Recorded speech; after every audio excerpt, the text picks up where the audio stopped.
Good day. This is a presentation of North. This is a presentation of Northeast Streaming Sports.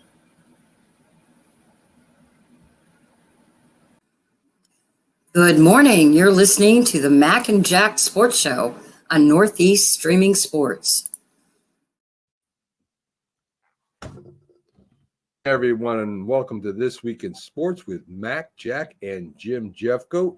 Our panel today, hoping you join us and have a great Sunday morning. Great way to kick off your Sunday morning in sports. So how you doing today, gentlemen? Good morning. I have to say happy belated birthday to Linda McGrath. We got to make sure we say that. I said it on her birthday, but I want to acknowledge it. That's our producer, Mac. This has to be birthday girl month for you, to treat it as it's month. Yes. We took her out to dinner. My sister took her and me out to dinner last night. Had some steaks. It was really nice. It was a good time. Good. So, guys, with the NBA playoffs not happening last night, we're going to go ahead and we're going to talk about the NHL Stanley Cup game, the first game where the Golden Knights beat the Panthers 5-2 in a very physical game. A lot of fighting going on. The Knights won 5-2, as I said. 5 different players scored. A lot of them homegrown, or all of them homegrown, really. So I don't know if the Panthers, who seem like a team of destiny anyway, are going to have their work cut out playing the Vegas Knights. As Jack said, these two teams, neither one has won a Stanley Cup, right, Jack? No, neither has. And the Florida Panthers are their Cinderella story. I mean, they beat the Boston Bruins, who had the greatest regular season in NHL history. They beat them in the opening round of the playoffs. And the Panthers yesterday, they tried a strategy of intimidating Las Vegas by going after their goalie. That's the one line of defense in sports. There's certain players that you can't go after because the other team won't allow it no matter what. In football, Jim, it's the quarterback. Yes. You can mess with anyone, but don't mess with the quarterback, okay? Because then the whole team is going to go after the opposition if they do that. In baseball, it's the pitcher. In basketball, if it's the one single franchise player. So they tried that yesterday, the Florida Panthers. They tried to rough up the goalie, and before you know it, they had 4 guys on the one player who was trying to rough up the goalie, pounding on him. But then Florida shocked Las Vegas with a shorthanded goal.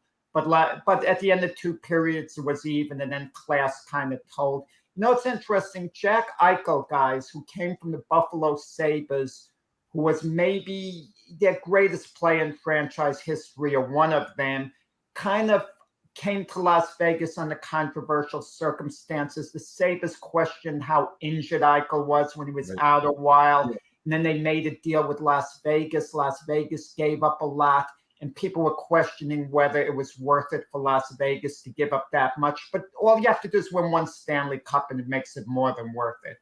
Yeah. My question to you is, this will be the second championship if Las Vegas wins, because they won in WNBA.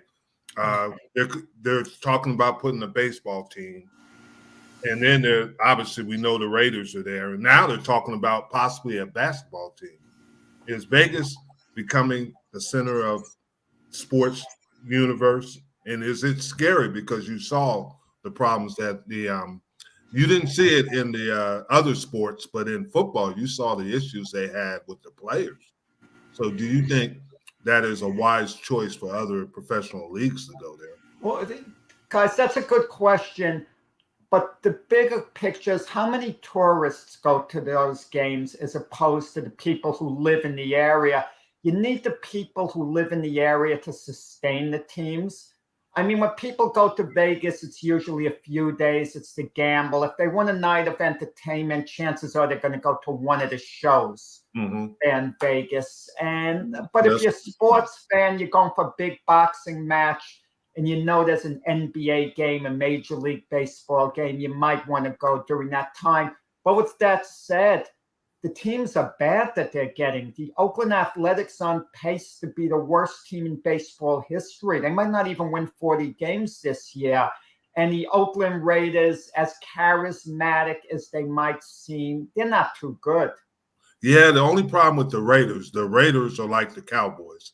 They have a devout following. I mean, it's been years and years, and obviously the Raiders haven't been good in quite a while, but their following is just being a Raiders fan. You know, it's just like the Steelers and certain teams. They have a big following. Yeah, you're correct. Good morning, Keith. How you doing? Keith from Good morning, Keith. Sports joining us. How's Good it going? morning. Going great, gentlemen. How are you all doing this morning? Doing well. We're doing well. I don't know if you follow hockey a lot, but we were just talking about the Vegas Knights doing their thing, winning 5-2 in a physical game. I don't know if the Panthers will, win this series or not, but as Jack said, they are the Cinderella story of hockey beating the Bruins and stuff like that. So hopefully we have a 7-game series. We might. I mean, again, if we talked about it with the Nuggets, the layoff, and the Panthers had a pretty long layoff as well, if I'm not mistaken. So it might have taken a little of the juice out of their momentum because they were just rolling since the Brewers, since Game 5 in the Brewers series. They've been Bruins series. They've pretty much been just dismantling people, it seems. So the layoff probably hurt them a little bit. Hopefully they can jump back in this in Game 2. Good morning to you too, Rick. And they're talking about Dr. Paul filling in for Jack yesterday on the debate show.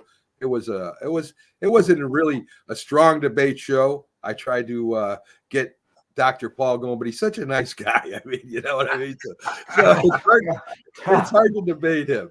But anyway, So the Vegas Knights right now are up 1-0. Talk a little bit about the NBA news with the coaches and GMs that were let go and hired. A lot of stuff going on there. Frank Vogel went to is now with the Phoenix Suns. The Pistons hire Monty Williams to the highest paid contract in coaching history, I think.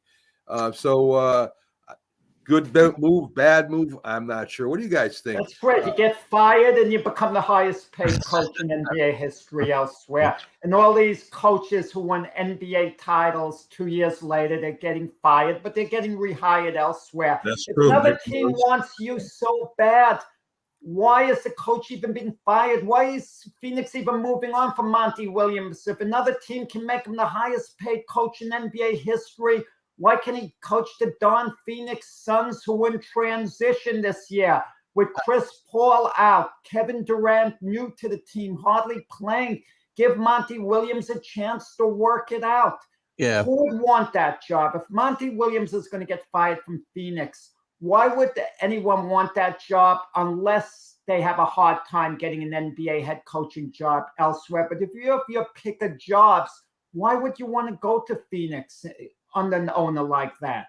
I'm not firing Monty Williams for Frank Vogel. Sorry. I mean, if you're getting Phil Jackson. But you know that the new owner of the Suns was a former player for Tom Izzo. Yeah. And he played at Michigan State. And I don't know, maybe he wants to put his print on the organization. I don't know. And I'm agreeing with you. I wouldn't take Frank Vogel over Monty Williams. No. But they did do one thing smart is that the top assistant for the Suns, he stayed, right? Him, and they paid him the most an assistant coach has ever been paid. Well, he interviewed for the job too, so it seems a little awkward. But if you're getting paid, I guess you'll maybe wait in line and you'll get your chance. I guess. Because Monty Williams wanted to bring him to Detroit with him. Yeah. He has been the coach for G League teams. All right. Okay. So we got, of course, we have the Sixers hired Robin Church. The Yanks fired Scott Perry. We talked about this a little bit Friday, Keith. Sixers hired Nick Nurse. Nurse. Oh, sorry. Nurse. Sorry. My bad. Robin Church. I don't know. Robin Church. Who's that? Some girl I used to know, I think. But anyway. Yes. So I know you were happy about Perry being fired, but the question to me for you, Keith, is about Thibodeau. Has Thibodeau taken the Knicks as far as he can? He doesn't seem like a coach that can get you over the top. Well, So, that's been the knock. That's been the knock, right? He gets a team so far. He got so far with the Bulls. He got so far with the Timberwolves, but and guys start to tune him out, and he falls in love with his guys, right, and rides them into the ground. Now he changed mid-season this year. He changed his approach a little bit, right, and started playing some of the kids, went a little deeper in the bench. Didn't just ride guys if they weren't playing well, like Randall, you saw in the playoffs, even when he was hurt, we know that, but when he didn't play well, he sat a whole fourth quarter. So he might be changing his ways a little bit. Again, I'm not for making change just for the sake of making change, right? If you have a better candidate, which I don't see a better candidate right now than Tom Thibodeau, unless you want to bring in Budenholzer or somebody like that, because he hasn't got a job yet. But I think he's not getting fired now, right? Now, next year's a big year for Thibodeau. This team needs to get past where they got this year, or he will be in trouble, I think. And my point is that now we know Randall was really hurt. He had ankle surgery. right. Yeah. So we know how hurt we didn't realize how hurt that left ankle was. And I am a big Tom Thibodeau. People would say he's probably a little bit too old school, but he maximizes the majority of guys' talent. He gets them to play hard. I mean, and that's it. He does, and every coach has their guys. Yeah. Don't fool yourself. Yeah. Every coach has their guys. Why Bill can't Belichick has his guys. Why can't we celebrate the Knicks? Yeah, they had a winning season. There was excitement at the Garden again. They beat a good Cleveland Cavalier team in the playoffs. And we're talking about Thibodeau basically being on probation now. I think the problem with Thibodeau could be this. I think there might be some friction between him and the front office. They might want him to play certain players he doesn't want to. I'll give you an example. Let's say I was made the GM. Just let's make believe.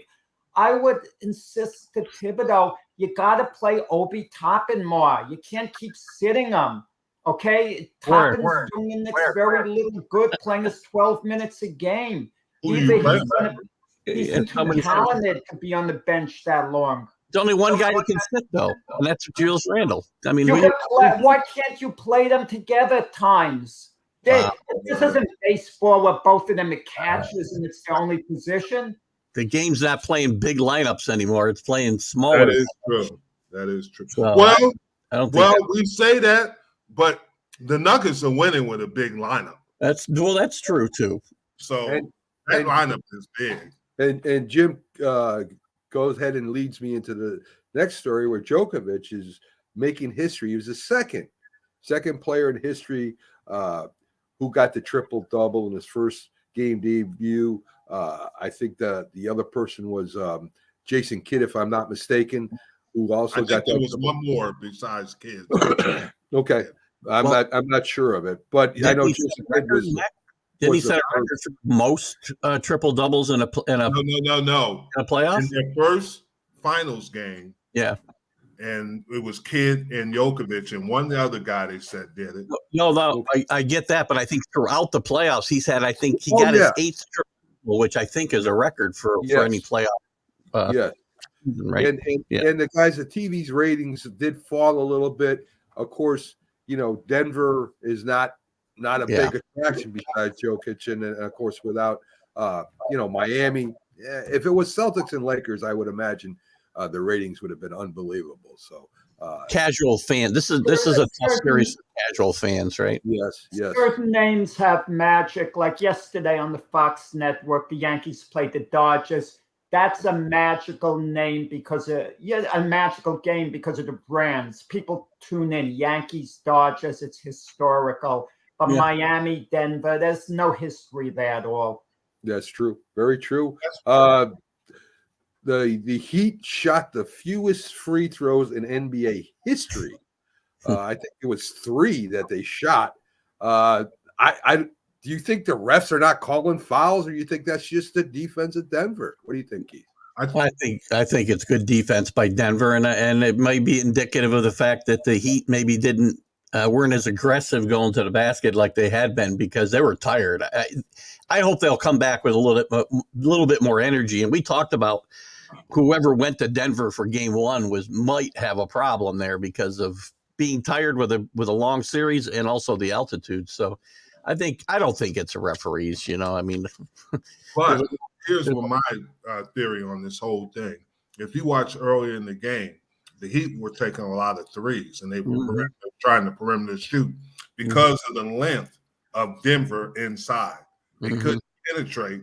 So they started shooting all those threes, which obviously if they're on the perimeter, they're not going to get as fouls. Right. Yeah. And I mean, the Heat had some problems because everybody was looking at Djokovic and Murray, but who really killed the Heat was Gordon.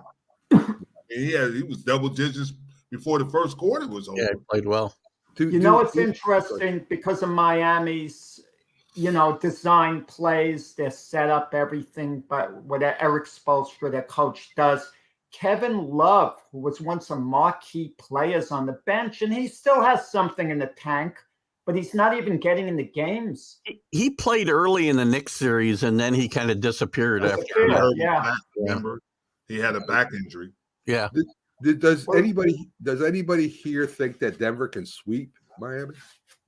That's possible. I believe it's possible. We'll see the next game, and it's hard to say that because Denver's a unique team, how they play. Djokovic is, this sounds crazy, is a point center. Yep. I mean, how he dishes the ball is pretty impressive. He's not a player. He's one of the most clumsy NBA-looking players I have ever seen. Yeah, I think if you watched him, you didn't know what you were watching. You'd think, "My God, who is this guy? And why is he playing the NBA?" But you saw guys like that played street ball. They don't look the part, but I mean, what he does is pretty fundamental. How he plays, steps, and everything. Yeah, and he's always doing the right thing. And I know everybody said Embiid had a better season. But to me, Djokovic is the MVP again, and that's hard. I mean, you heard him talk about it. He didn't really watch the NBA when he was a kid because it came on at 3:00 in the morning. He learned it by just playing in fundamentals. It reminds me of a playground play. If they have a sequel to White Men Can't Jump, I'd have a part for him in the playground because he looks like a typical playground player. That's true. But here's the thing about him is that he does the right things. He makes the right decisions. He doesn't care. People will say, well, he gets this triple-double, but it's not that important to him. What is important to him is playing the game the right way. No, Jim, come on. It's important to these guys. Jim, you're being nice. I'll give you an example. At the end of this series, let's say Denver does sweep or wins in 5 games, and it looks like it's headed that way right at this moment, but that could change, of course. But let's say Denver's up 3-0. You know what the talk is going to center around? Not who's winning the series, who's the MVP. And if him and Murray, let's say, are close, make no mistake about it, Djokovic is going to be thinking of it. No. Because the public is so fickle. Yeah, Murray did never hear the kid talk about it. It's not that important. What is important to him? He said, "I want to win. I want to win." He wants the MVP. He comes out there and he's going like this to put the ring on. Let me tell you something. Steph Curry was in 4 NBA Finals. On his 4th one, he finally was Finals MVP. If he wasn't Finals MVP, let's say they gave it to Andrew Wiggins then, who was contending, and Steph Curry didn't get it. All these talk shows and talking about legacy of NBA players, you could hear the Stephen A. Smith, you can't rate him. He was never Finals MVP. Even though it would be nonsense because his team won. But that is what people get off on. They talk about Jordan. But what I'm saying, the people might get off on that, but he does not get off on that, Jack. They are his friends, people around them. They discuss it. They say it bothers them. It does mean something. They're not going to say it. They're not going to say it because it sounds selfish. Well, he's playing like the MVP, so that's a mute point. Here's the thing. Maybe he cares, and I wouldn't. If he didn't have an ego, I'm sure he couldn't be the player that he is. You have to have some ego, right? But he doesn't go out there looking to get his numbers. He shot the ball 12 times the other night and That's scored my 27 points. Yeah. I mean, he doesn't need to shoot the ball 25 times a No, game. that's my point. Right, which guys who are going out there looking to get awards, that's what they do. He just No, it was early in the Embiid, series. Joel Embiid. Yeah. Well, there you go. Jim's right again. I don't know how many. Jim's Hey, right. Yeah, Jim there you gets go, it right Jack. once in a while. Guys, Let me tell you, Ja Jim Morant- is the same guy. Wait a second. No, Jim can't be let off the hook. Jim's the same guy who was whining about his tackle in the Super Bowl when Leon Lett had the ball knocked out by Don Beebe because the Cowboys would have set a record for points scored and Jim would have been on the news with all that. But because Jim was given no credit on the sack Jack. because of Leon Lett's blunder, Jim was whining about it on the past show. So don't tell me about the individual. Don't even try it, Jack. You won. Wow. Jack, you won. All right. That's all. Okay, that guys. Guys, Ja, Leon Lett afterwards in the locker room, that's what he was thinking about, the blunder. yes. So Ja Morant was suspended by the Grizzlies. The NBA commissioner Silver is not going to take any action until after the finals is over. What does it matter whether he takes action now or after the final? I don't think you want to take away from your marquee event. You wait. There's no, it's going to be a harsh penalty. If you listen to Adam Silver and watch and listen Well, closely. they I have think some it's legal hard. problems here, legal issues. Yeah. And that's the problem you have with this whole situation. Yeah. I think Ja Morant was wrong, but was he legally wrong? Did Well- he legally, you see what Well, you no, understand? Adam Silver said it won't be about legalities. It's going to be about principles of the league. Yeah, and I that's agree not- with him, but the problem is Ja Morant could go and fight this if he wanted to. The players' union is going to see what the penalty is. If it's a full season, they fight it. Half season, maybe they accept it. I don't think it's going to be a game- half season. I think it's going to be about what did he get for the last penalty? 10 You games? know, 8 games. But this is different. He's a repeat offender, and they're pretty. I'm And they telling you, it's not gonna supposedly be have new harsh. information. People are going to argue about this, but it's not going to be as harsh because, first of all, it was in the off season, and the legality of it. Because lawyers would love this. I'm just telling you. listen, Jim, there's a history of him acting up, though. This is just the latest. This incident itself may have gotten just a slap on the wrist if it was a one-time only, thing. how about the players' unions? Players, and you can name anyone you want. How about they spend more time getting their players to understand that this behavior is counterproductive to them being good contributors to society, and less time trying to get them off when they do things like this. I know, but here's the problem: is he was in the car. He did wave the gun. He did not wave it at anybody. Well, You understand what I'm saying? guns And go I don't off. agree with it. He should have never done that. I think he's dumb, and he should get a punishment. But the problem is, you can't suspend him for a whole year. You can Guys, spend him. sometimes a It picture. might be 10, maybe 12 games. That's it. I guarantee you. Well, guys, let's get to a little bit of baseball anyway before Keith leaves. Keith, Bauer hits 2 home runs coming off the IR. Judge hits a home run and runs through the wall. Literally through the wall. Nice. The guy is amazing. I give him that. He is definitely the captain of the Yankees, willing to put his body on the line. And Cole pitched well. He only threw 80 pitches. A lot of fans are complaining about that, but he was very effective. And Yeah, leg cramps. That's why they took him out after 80 pitches. Yeah. So, Listen, Judge has been phenomenal. He had the little stretch where he's hurt. His numbers, you go look at his numbers, they're almost identical to last year at this point. Almost identical or better. He's on his way to another historic season unless he gets hurt. Keith, I noticed- Mac wanted to ride Judge out of town when he wouldn't accept the Yankees' initial free agent office. Mac said, "Get rid of him. If you don't want to be a Yankee, we You're don't trying to want pick you." fights today, Jack. But I noticed, Keith, I noticed that you haven't been down on the Yankees this year. Me? It is very negative this year. I agree. Me? Yeah, you've been very positive. I still, again, I have my worries about this team in the playoffs. This is the same team basically with a couple of similar guys in different positions. I have worries that when it comes to beating elite pitching in the playoffs, we will have the same problem that we had last year. But all in all, I can't be upset with where they are with Rendon not throwing a pitch, Severino not pitching until a couple of weeks ago, and Cortez not having a good year. Keith, and we let's for as long as we played him. Let's do a little rapid fire before you go, right? So sure. Cortez, as I said, can't make it third time through the order, so they're having a little problem right now. Cortez is not pitching like he did last year. Who sits with John Donaldson and Stanton coming off the IL? That's a no-brainer. Sorry, Donaldson. Okay. Wait. He came. No, I'm not. I don't disagree. That's what's going to wind up, Keith. He came back his first game. He hit 2 homers, and then yesterday was a poor game, but he DH'd.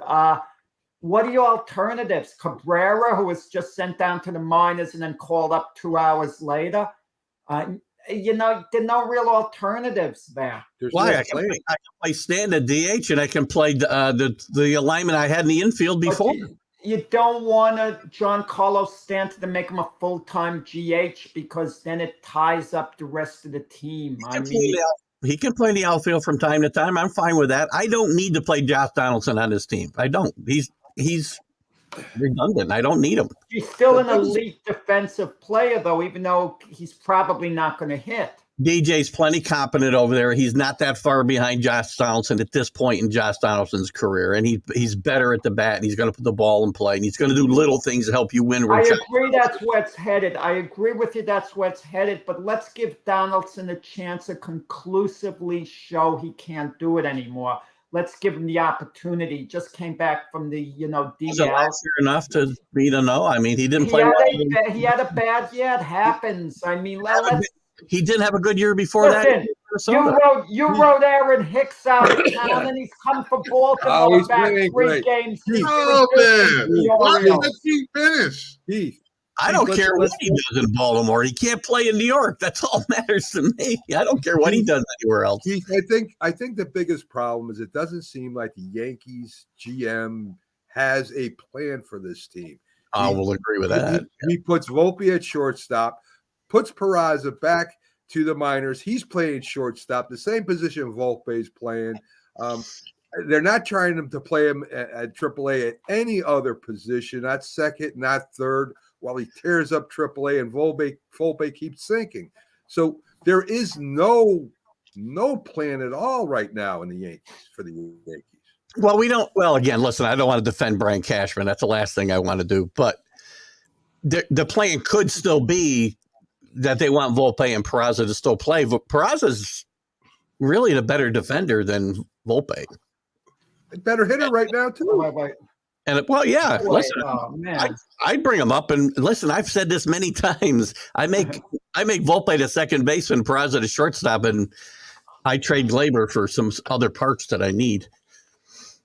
I don't agree with that. I think you put Peraza at third, keep Volpe at shortstop, and maybe Glaber at second. I'm okay with that. Young guys. Okay with that. Yeah. All right. So as Keith, as Jim said, bad ankle injury. It's got it operated on. Randall did, which was smart, not wait until the regular season. So it shows he still wants to be an important part of this. The Patriots are hosting a trial with former Bengals XFL linebacker Carson Wells. You know what? You want to hear a funny story? I would love it. I recruited Carson Wells to the University of Colorado from Florida. Interesting. Yeah, that's a true story. Good player, Jim. He was a running back, and we made a linebacker. Well, oh, boy, that never works out. A guy who's a running back, you turn him into linebacker, and you expect him to be a major. He played linebacker in college, Jack, and he was really good. He was all packed. That's great. I remember back in the 60s when they tried to make Jack a linebacker, and it didn't work. Ezekiel Elliott make him a linebacker. You mean the 50s? Oh, the 50s. I'm sorry. Yes, I was just a kid. Yes, you were, Keith. So So Keith, I tried to get your whole segment in here. It was rough. Jack, for some reason, wants to fight with everybody this morning. No, so. I want to call people out on things not to get away. Mac, you even called Keith out on the Carlos Rodon signing in private. Yes, and you said, I did. Keith was skeptical about it. Now Keith is saying it's a terrible signing because the guy's out. I'll give you the chat where I got in an argument with a guy who called me every name in a book because I said this is a stupid signing and they got the best rotation in baseball. Where? Anyway, the problem with Jack this morning is look where he's broadcasting from right now. Where is he? Look what we got behind us for Jack. Boxers in the back. He's got boxers Jack is on it today. He's debating everybody. I'm like one of those. Robert's usually here by now. He's afraid to even come in. Robert's scared to come in. Yes. And speaking of, we're going to have to say goodbye to Keith. Keith, thank you for coming in. We appreciate it. Check out Keith as always, guys. His show. All right, bye. Jack, there you go. So there you go. Keith is gone. Yankees won yesterday. Robert, it's all right. I promise. Robert, morning, for some reason, Jack is debating everybody this morning. So when you make a comment, be ready for him to fire at you. I don't know what's going on. All right. Gotcha. First story I want to talk to you about is there's always been talk that Brady and Belichick have feuded or have had problems with each other. But Brady comes out and says he and Belichick have a great relationship, and he's very fortunate to play for him, Robert. Yeah, something, maybe after playing after two other coaching staffs, maybe he realizes that this cold distance that he has amongst players makes it easier for him to make tougher decisions. The old saying, you don't miss the water till the well goes dry. There's something to be said about these air quote player coaches. I mean, I'm here in Nashville. Jeff Fisher, considered a player coach. They're very reluctant to bench players, move off schemes, move on from players who may be a shell of themselves. So I'm starting to believe that. I understand the Jimmy Garoppolo thing. And go ahead, Jim. No, I was waiting for you because wouldn't you consider Andy Reid to be more of a player coach? In a sense, I think about these guys that were ex-players and, giving the guy, and that's good to a certain extent, but. You're a coach in Tennessee. Vrabel's an ex-player, and I can see things in 4 or 5 years from now going, well, he hasn't moved off Derrick Henry, and that may cost them this year. I'm starting to see that a little bit. If you're just looking at overall percentages of wins and all-time greats, a lot. I mean, would you consider Parcells a player's coach? He had a hard side to him, didn't he, Jim? Yeah, but Tom Landry was a player. He wasn't or was? He was. He played for the New York Giants. Yeah. He played for it's different with the cap, and as far as loyalty goes, look at all the players who've been with their team a lot of years. Jim, you were one of them, 12 years with the Cowboys, and they moved on from you in large part because that's true. Yeah, but that's just the reality of the business. But how much loyalty should the player feel towards the team? You look at someone like a Bobby Wagner. Now he's back at Seattle, which shows they had to have a certain fondness for him after he left to bring him back. But you see that all the time in this league. Players being with a team 8, 9, 10 years, and then they kind of move on from the play. And that's true. That's just the business aspect. It's not exact science, Jim. Like you said, there's some players, coaches that are still good coaches, but I'm saying there's some players, coaches that are pretty bad coaches too. I agree. That's true. Yeah, you know, it's just certain coaches know how to get the team to the highest level. Yeah. And it doesn't matter if they're former players or never played in the NFL or NBA or things of that nature. Yeah. They just got that touch. Yeah. What I found is that the players that weren't that good, that had to study, that had to work really hard to make a team, end up being the best coaches. Parcells, Lombardi, these guys, they weren't really great athletes or great players. I mean, if you look at Bart Starr, a tremendous quarterback, but couldn't coach. He had a problem coaching. But here's the thing: Steve Spurrier won a Heisman Trophy winner, and he won national championship. Now he struggled in the NFL, but he was a hell of a coach. I worked for Steve Spurrier, and he had the most amazing communication with players. I mean, he was incredible. And he probably, I mean, we were, when I worked for him, we were in the AAF, and the players ate him up.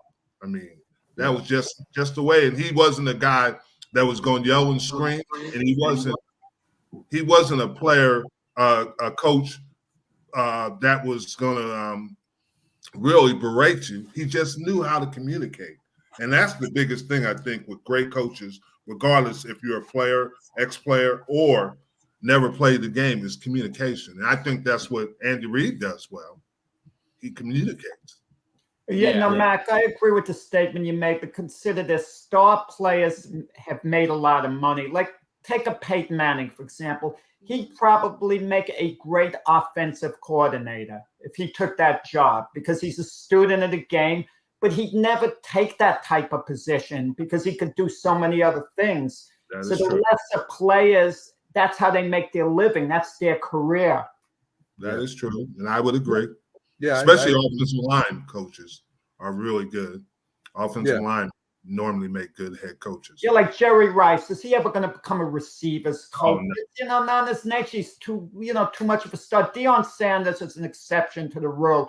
He wanted to embrace that challenge again. And then, like they said, and Robert makes a good point that there's always people that are going to break the mold. Yeah. Well, like you said, it's really communication, Sure. Yeah.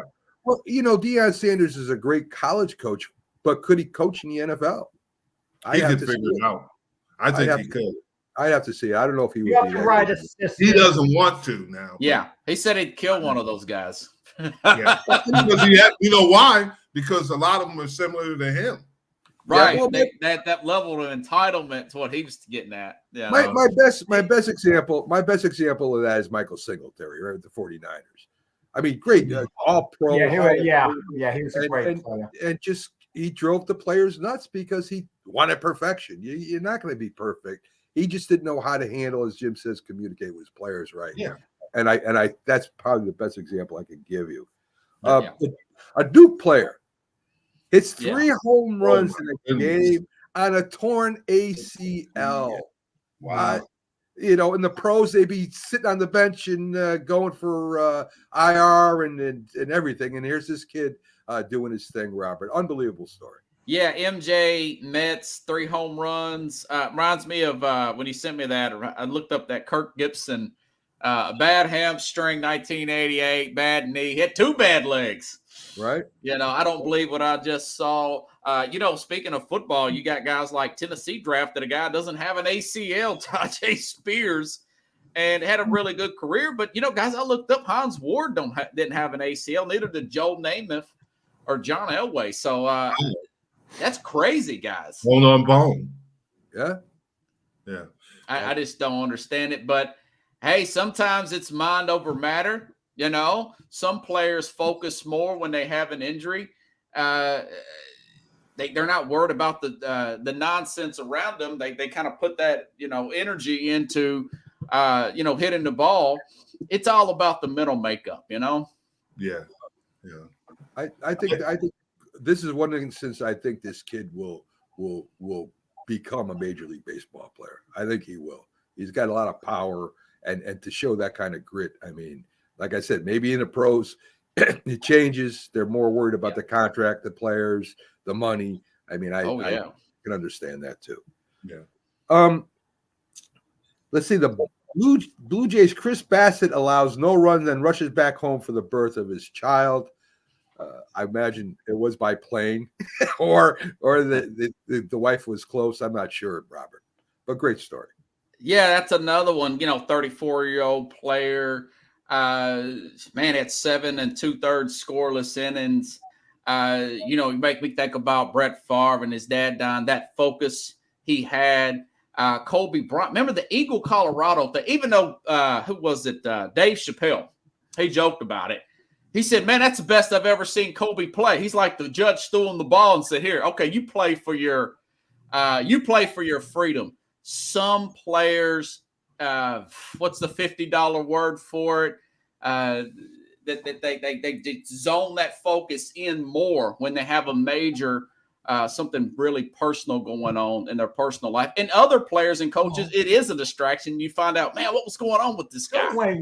So you're telling me, Rob, if the Tennessee Titans in the Super Bowl and right before the game begins, one of the key players, their wife goes into labor, they should leave the game and go to the hospital and not play the game? Is that what you're saying? No, he had 7 2/3 scoreless innings. He dominated. Yeah. But what happens if it was a key game, the 7th game of the World Series, and he was in the game? Should he leave in the 3rd inning if he's throwing heat and dominating? No. I'm saying that certain players have a way to enter. What is that $50 word? It's not coming to me. I haven't had enough coffee yet, but decompartmentalize. Excuse me. Okay.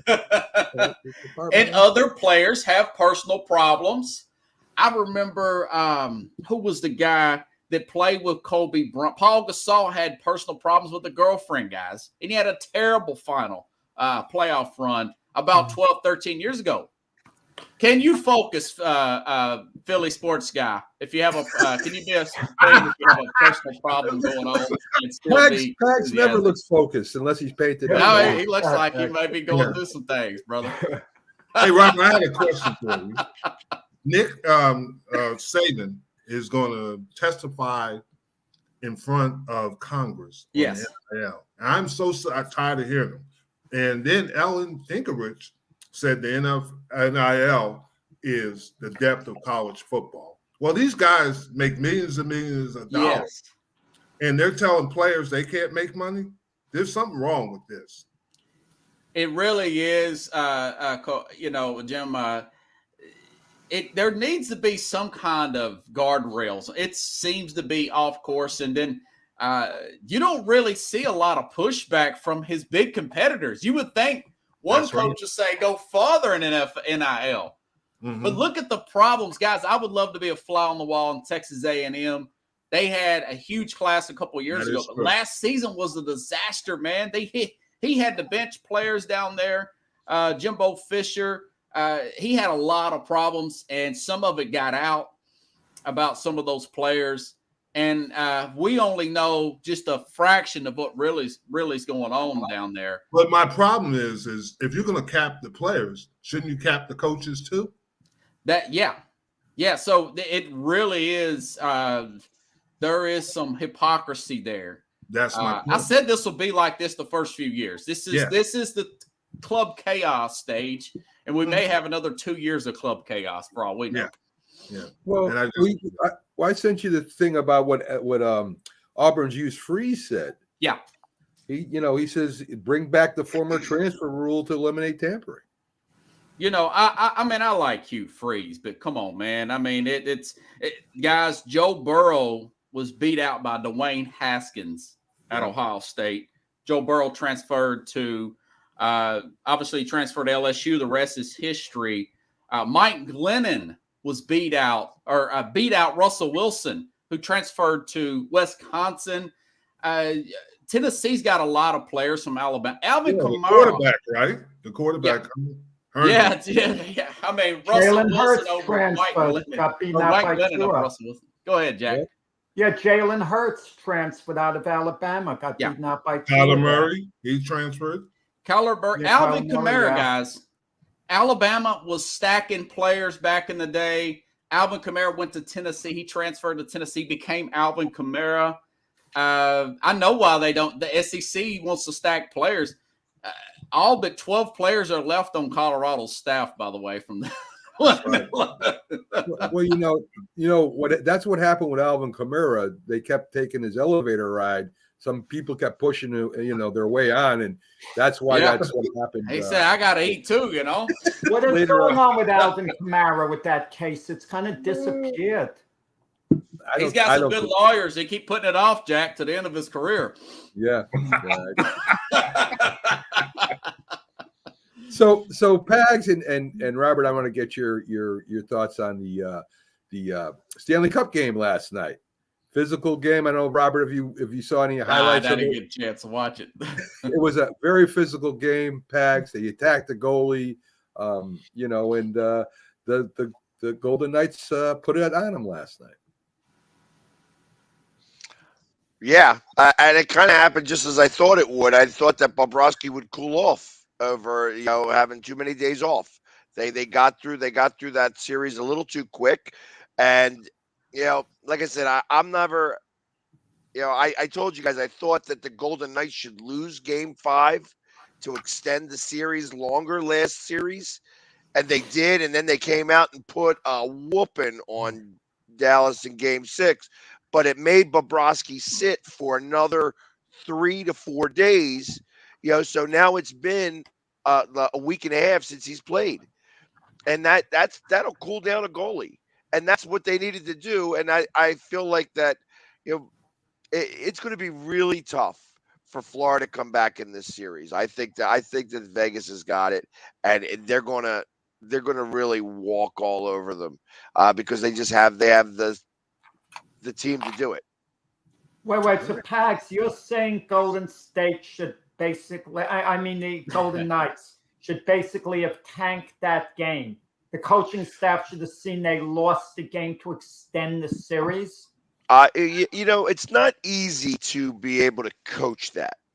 You have to put your people in poor positions if you're a coach and you want to extend a series. Because you don't want to, you can't ever, hey, we need to lose this game so that they sit. It doesn't work that way. You have to be able to put them in poor positions. And I mean, Dallas in Game 5 was just all of a sudden they looked so much better, and it wasn't that they looked so much better. It was just that Vegas was playing poorly. And then Game 6, they wind up crushing them 7 or 6-0. I mean, you knew that Vegas was that good of a team, and they were that much better against Dallas. And How can they be that much better when every game except the last one went into overtime? So that's bullshit. It isn't bull. It isn't bull. I love Dallas, man. Overtime except for one. They were so much better. Listen, they were congratulations to Dallas getting that far.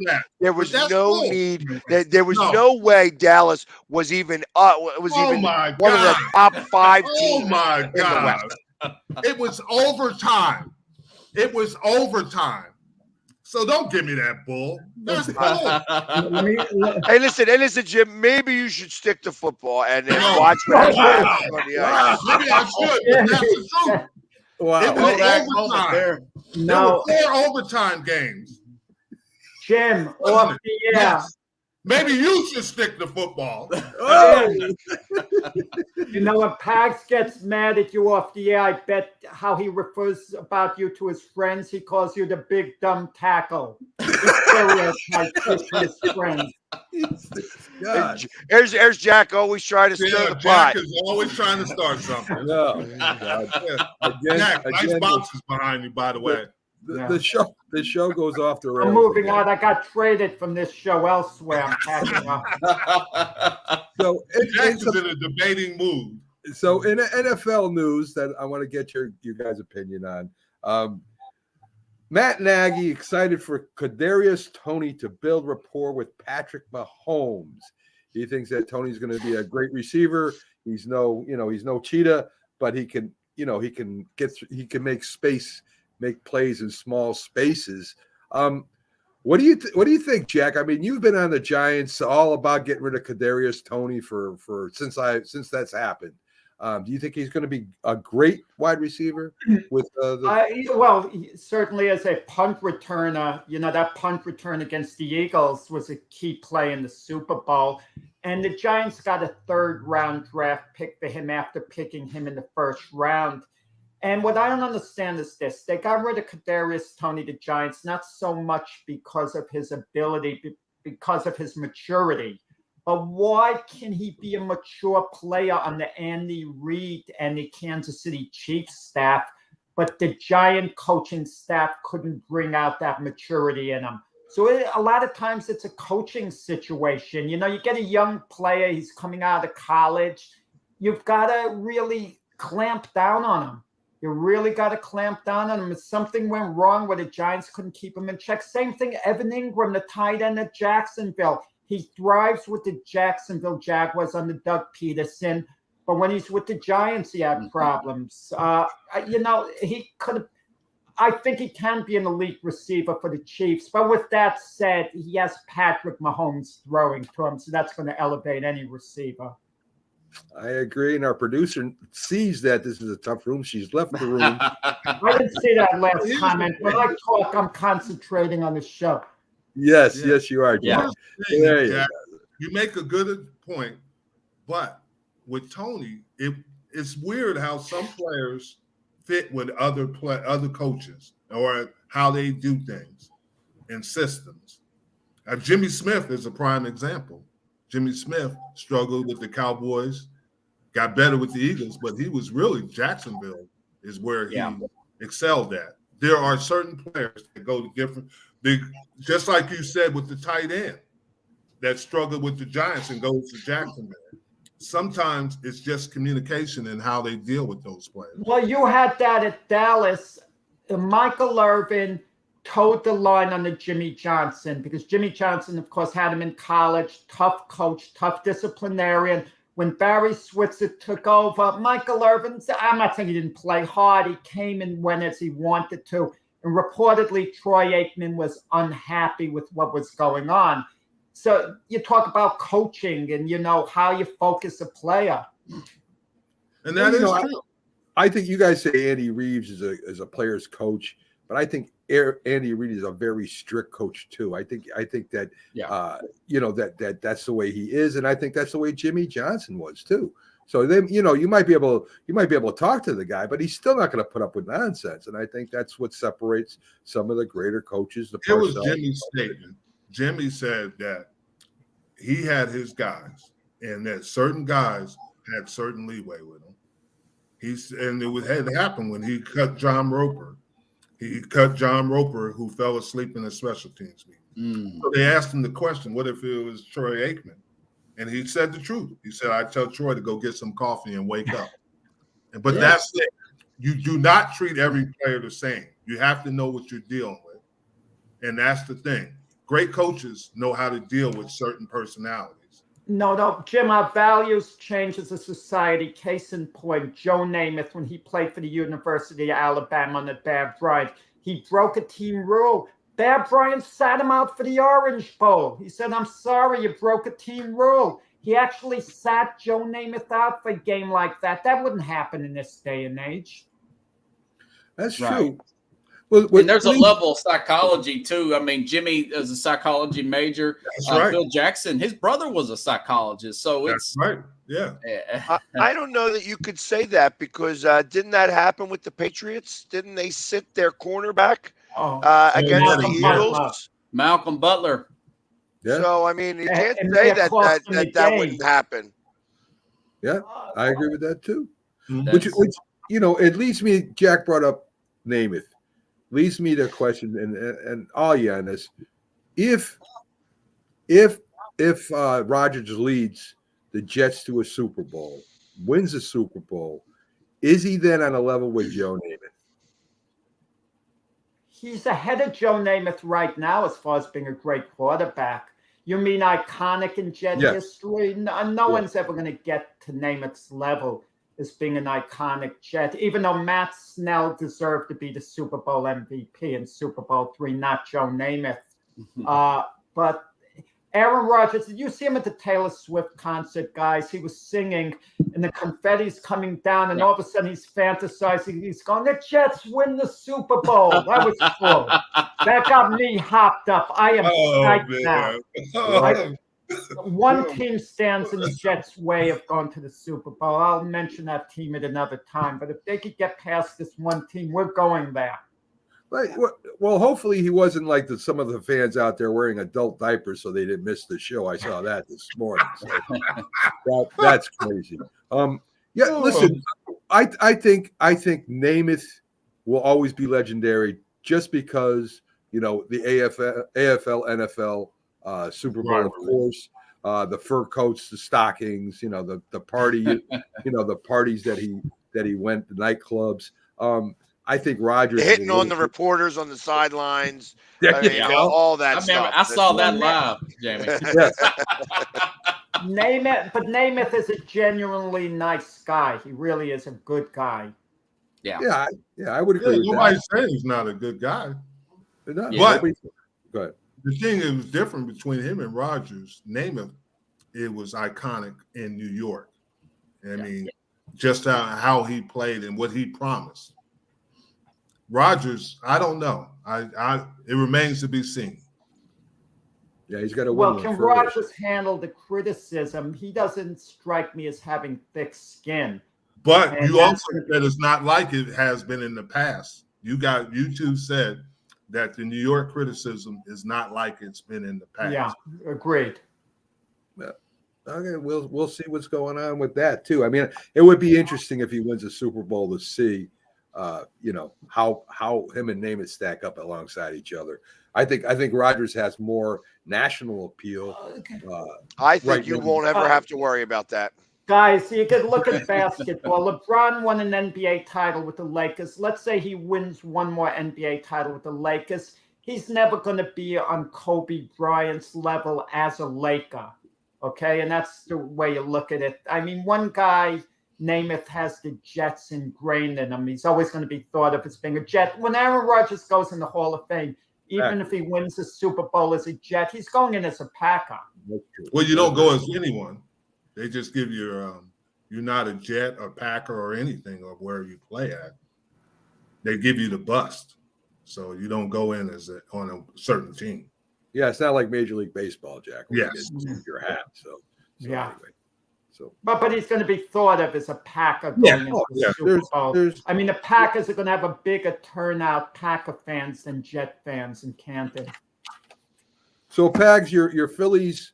You took Marilyn Monroe to the game. It looks like they came back. Rita Muto hit that home run, and it had to be because the Marilyn Monroe was with you that game. Pretty exciting game, though. Pretty exciting. It was a good game. Obviously, Wheeler stunk. Had he pitched any better, he probably would have won that game hands down. But giving up 6 runs in 2 innings, I mean, obviously just didn't have his stuff that day. And then talk about being at the right place at the right time, catching foul balls. So it was even they even talked about me on the broadcast. So it was kind of funny. All on Marilyn Monroe's birthday. Yeah, Go figure. There you go. The magic of Marilyn Monroe still exists today. Pags, a little bit Philly sports from you. Philly. Something about Francisco Lindor throwing away an easy double play. That happened last night too. That's Francisco Lindor, the Mets? Yeah. Did he throw the ball away for easy double play or That's Max Boy Lindor. When they I have no clue. Yeah, that means he threw the ball away. The Mets are good at messing that up. He threw the ball away. He messed it up. Pags, when the Mets signed Francisco Lindor to a 10-year contract, Mac was debating me. Oh, what a great signing by the Mets, giving him $31 million a year for 10 years. Mac never looks at the back end of a contract. He always looks at the front end. I'm gonna move a little away. I know that Keith Hernandez was all on board with all that. He thought Lindor was one of the best shortstops. He's a shortstop, right? Second baseman. Lindor is a shortstop.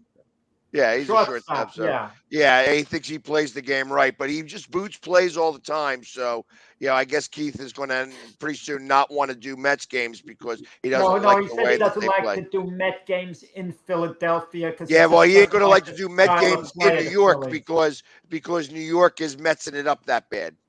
There you go. Any 76er news besides your new head coach and of course with your with Embiid and didn't you hear Embiid's going to get traded to the Knicks?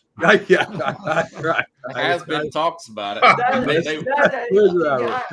I agree with you, Pax. I don't have time for these idiots who actually dignify news like that. Oh, the Knicks are interested in getting Joel Embiid.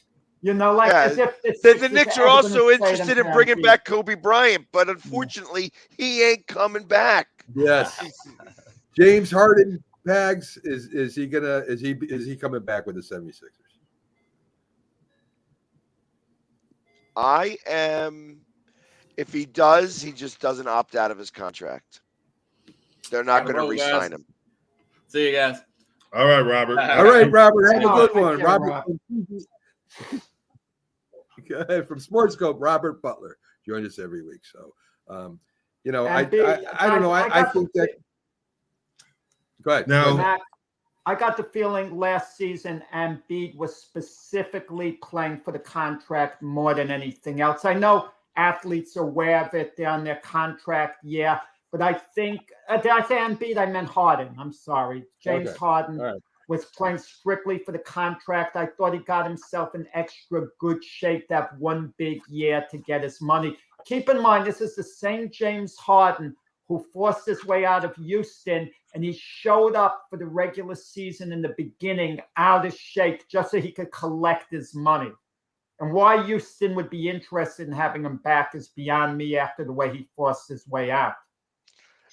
Houston still got to stick up their butts about Morey coming to the Sixers.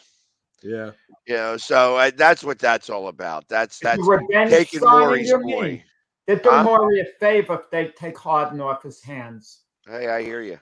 Well, the argument right now is Embiid playing for Nurse after what they feel that Nurse overused Giannis and playing too many minutes in the season, and they're afraid that that's going to happen to Embiid. Is that no? Nurse was a coach at Toronto. Not Nurse. Saiga, however you pronounce his name, the Milwaukee coach. Yeah. But they're afraid that he's going to get overused. Well, Embiid likes to take his breaks and he likes to be a caseload managed a lot. So we'll see what happens with that. That'll be interesting. The MLB standing game, guys. Tampa Bay in first at 41-19. Baltimore in second at 36-22. The Yankees at 35-25.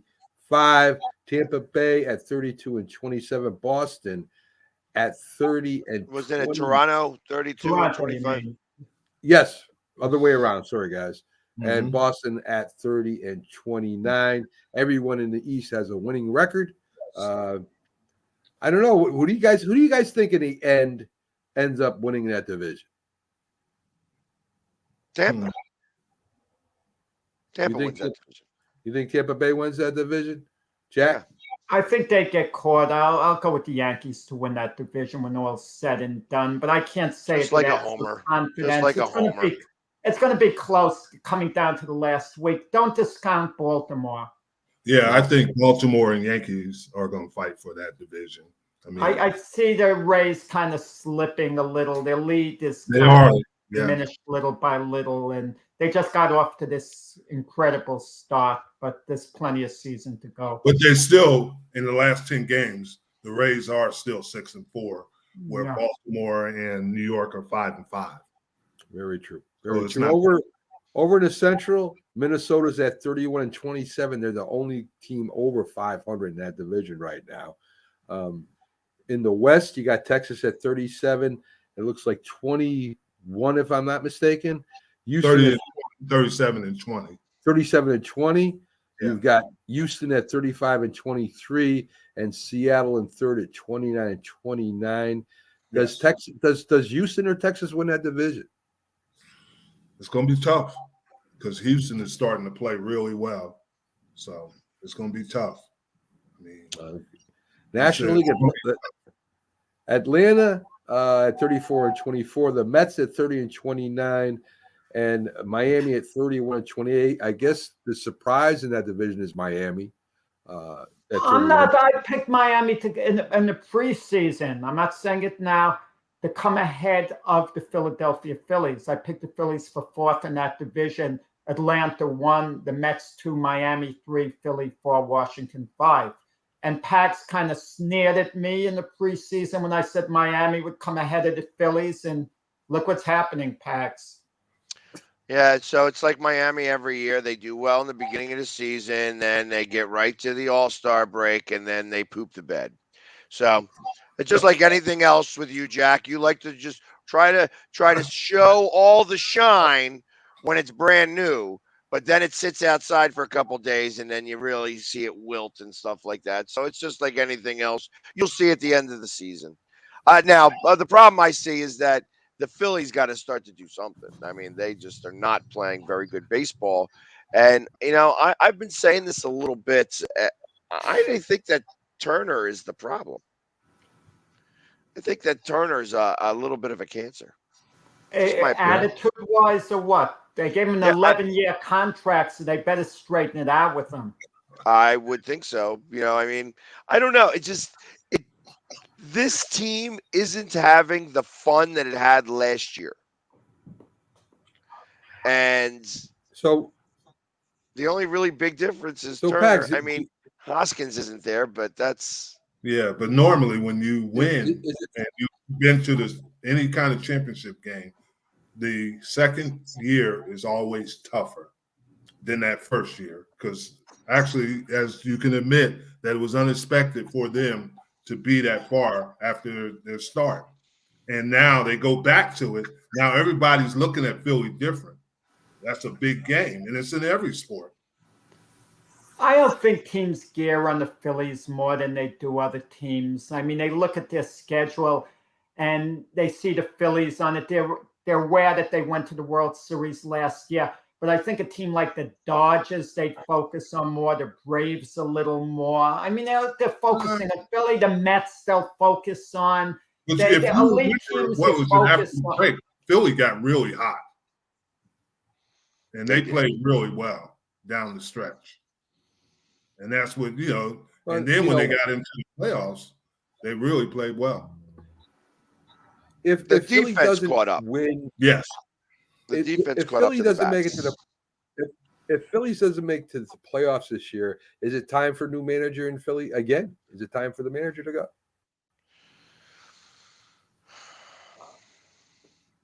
Ask me that at the end of July. Let me ask you this, Pags. If you were forced to take one back, one or the other, either Doc Rivers or Joe Girardi, which would you pick? Doc Rivers would have to be the sixth coach again, and Joe Girardi would have to be the Philly manager. You had to pick one. You absolutely had to, no choice in the matter. One you don't see ever again, the other has to come back to your team. Which one you pick to come back? I just move. You give up your being a fan or what? You don't have any alternatives yourself. You're not going to become a Cowboy fan. You're right.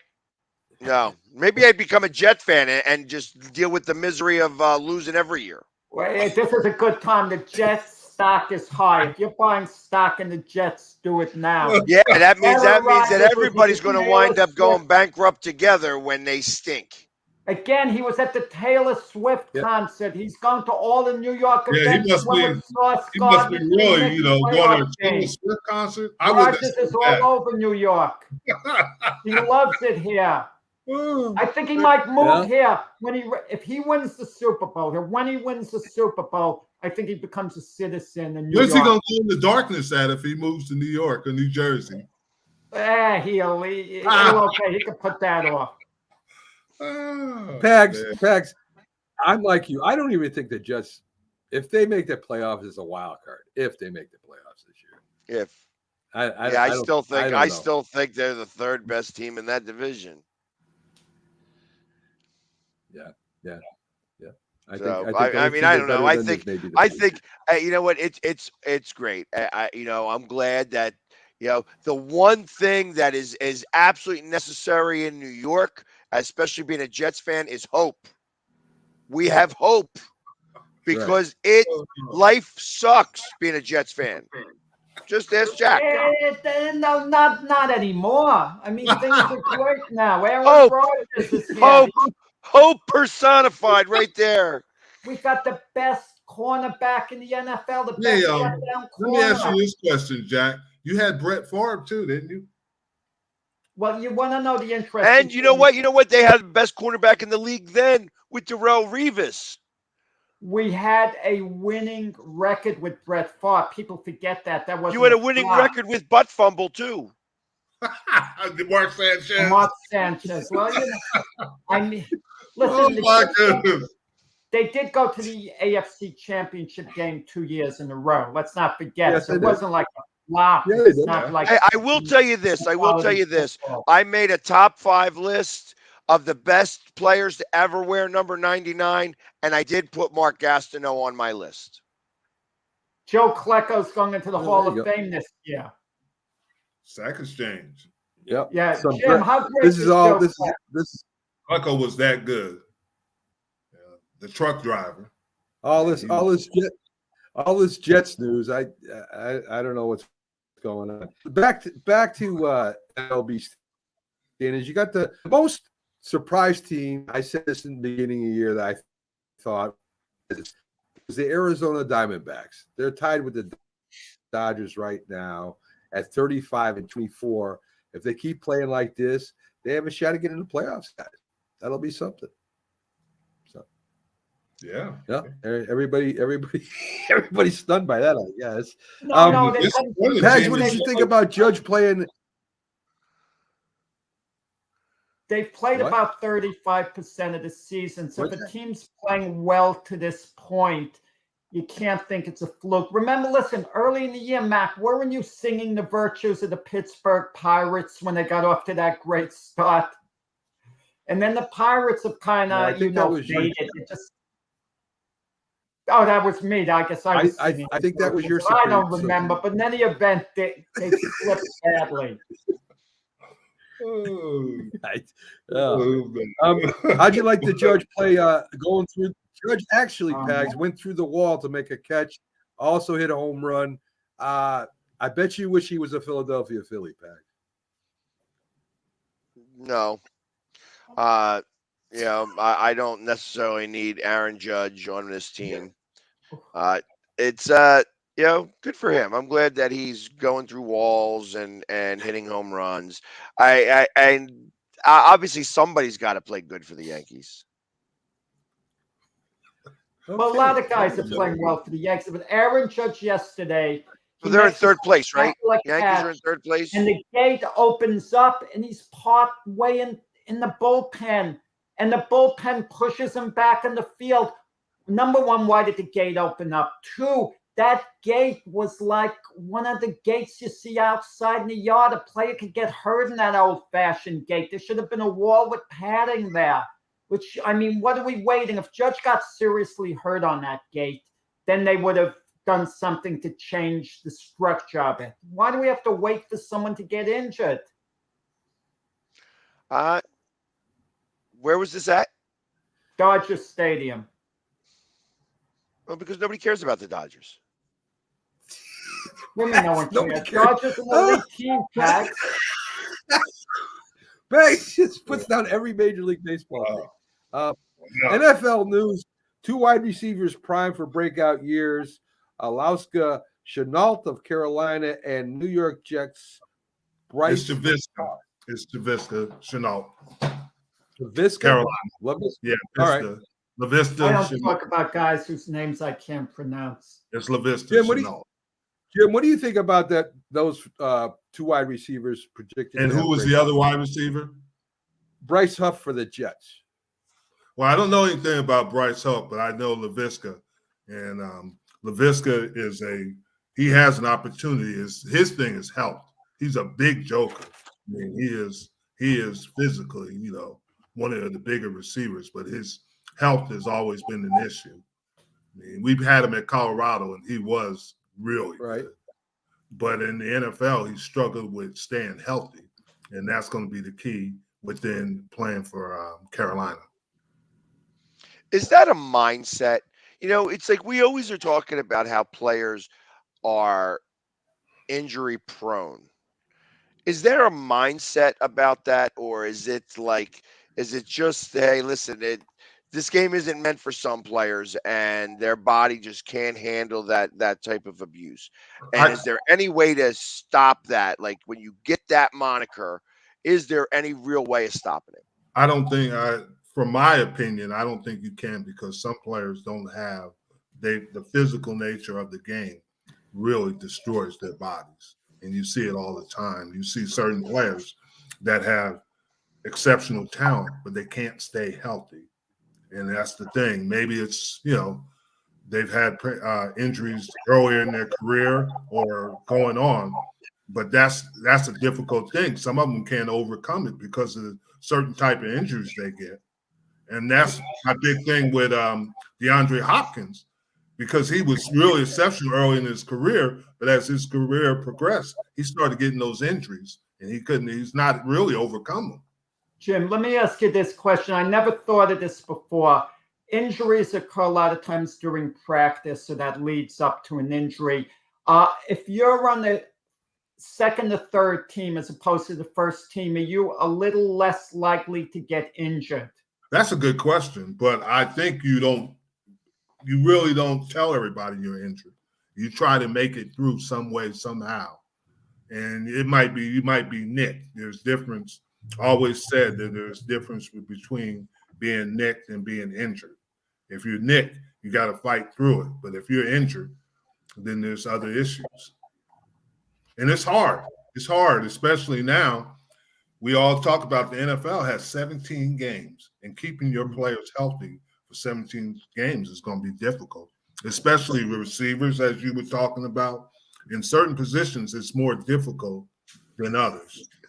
That's funny. We talk about, Mac proposes this question, and fairly so, rating the quarterbacks. You might rate the quarterbacks in a division. Why don't we rate the backup quarterbacks? Who has the best backup quarterbacks and pair them against one another? Because as you say, 17-game schedule, there's a good chance your starter's not playing all 17 games. You're going to have to call upon your backup. That is true. That is true. And you see it now more than you've seen it in the past. Yeah. And that's the thing. Well, yeah, maybe we'll do that one time, Jack. Marcus Mariota get that for the together Eagles, and send it to me. And we'll Rush for the Cowboys, make a comparison. Tyrod Taylor for the Giants. Who would be the Washington? Heineke left the Commanders, I think. Did he go to the Saints, or is he still on the Commanders? Yeah. No, he's with Carolina, isn't he? Carolina. Oh, Carolina. I'm sorry. Oh, so Carolina's got Andy Dalton, Heineke, and Bryce Young. Interesting. Yeah. That's so what they're off nicely at quarterback. Yeah. Who, Jim? Who is Washington's backup quarterback? I'm not sure. Well, Carson Wentz is gone. We know I don't think that. anybody cares. Sam Howell is the starter now, correct? Sam Howell's the starter. Who's their backup? Sam Howell shouldn't even be. Sam Howell should be a backup at most, but that's another story. Why do you say that, Jack? I'm curious. We'll see He what happens. wasn't a high draft pick. He wasn't an elite prospect. He played one game against the Cowboys, where the Cowboys seemed to shut it down, and he performed decently in that one game.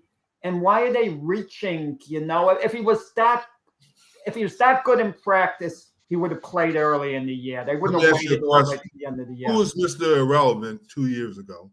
Oh, don't tell me about Brock Purdy. Brock Purdy, let me tell you something, okay? He was the last player starting for the 49ers. He did a good job, Brock Purdy. Kudos to him. But if I'm the 49ers, and I know Mac hates Trey Lance, but between Trey Lance, Sam Darnold, Brock Purdy, believe it or not, I have my starter, Sam Darnold, next year. If all are healthy and raring to go opening day. But with that said, with what the 49ers invested in Trey Lance, they want him to win the job, the front office, because of the investment. But to me, I would start Sam Darnold amongst the three. Brock Purdy would be promoted from third string to second string next year. I mean, Brock Purdy, he managed games well. He did a good job, but let's not get carried away. Brock Purdy, this or that. There's a good argument to be made that if Dak Prescott actually played a decent game in the playoffs, they would have beaten San Francisco. I mean, it's literally that Dak Prescott did not have his best game. And I would agree with that. But also, no one else did. I mean, they had the injuries, obviously, when they lost Pollard. CeeDee Lamb. I mean, so there was a lot of different things, but Yeah. I mean, they still only scored 14 points to win that game. You know what I mean? It was never Purdy that was winning the games. It was always the defense. But my point is he managed it. He was basically managing offense with talent. They had talent on the offense, obviously. You know who was a better manager than him, though? Garoppolo. Garoppolo. I mean, there you go with the health thing. How? Well, no. You could make everything your excuse on that. I mean, obviously, because he got him to the Super Bowl. Yeah. You know what I mean? That's the only thing. It was He was better at the management in that regards. Brock Purdy also was a rookie. Well, Purdy's only he was the fourth string at that time. Yeah, exactly. You know what I mean? So I mean, there's a lot of growth. There's a lot of room for growth, and I think that once you start that process, it may be easier to grow for him. But at the moment, I'm not. I ain't sold on Brock. You guys forget Sam Darnold, and I supported the Jets moving on from him. Don't get me wrong. Was the 3rd overall pick in the draft. He's shown flashes of being. So was Trey Lance. Yeah, well, Trey Lance, the jury's still out on him. I know Mac thinks very little of him, but the jury's still out. I can't see making Trey Lance the starter this year, but Sam Darnold has enough NFL experience. I wouldn't count on Brock Purdy to be an elite type quarterback. I wouldn't count on Sam Darnold either, but I think Sam Darnold has a better arm. He's a better thrower, bigger, stronger. That's just my feeling. And the backup quarterback for I just found out that the backup quarterback for Washington is Brissett.